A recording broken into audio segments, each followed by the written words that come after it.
I got a question. Is your email running slowly on your phone? Here are my top 6 tips to speed up email so you can increase your productivity and get messages a lot more quickly. I'm Kurt the Cyber Guy, ready to make your life easier with tech every day, right here at CyberGuy.com, where you can also sign up for my free newsletter. I got an email from one of our newsletter subscribers, Melissa, thank you Melissa, asking what she can do to speed up email. There could be a number of reasons, by the way, your email isn't running up to speed. Some having to do with your device, your connection, your software, and even the settings. Here are the top 6 ways to speed up email on your phone. First, making sure you're connected to a strong Wi-Fi can sometimes solve the problem.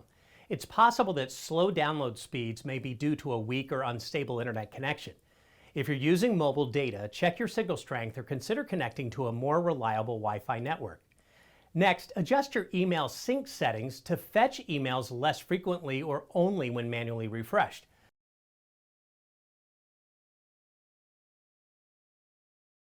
By reducing the frequency of email synchronization, you not only save battery, but your phone will run more quickly.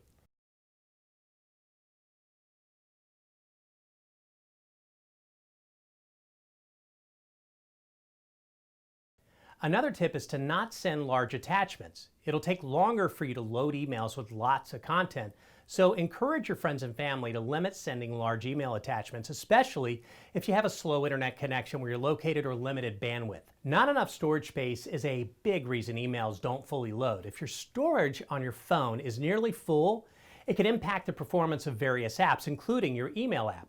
Ensure you've got enough free space for smooth email operation. Clearing out old emails if your inbox is full is a great way to clear up some space, especially if you delete emails containing photos or other big attachments. Next, using an outdated email app may result in slower performance and compatibility issues. Make sure you've installed the latest version of your email app along with the latest operating software for your device, as updates often include bug fixes and performance improvements to make all this stuff work better. Finally, it's a simple trick. Yet it's often a fix for so many glitches we've experienced with technology. Restart your phone. Novel, right? Sometimes our phones and devices just need a little reboot, and turning it off can actually solve a major problem when you turn it back on. Have you ever experienced a particular app running slowly? Let me know at cyberguy.com, and while you're there, tap this button to get my free newsletter.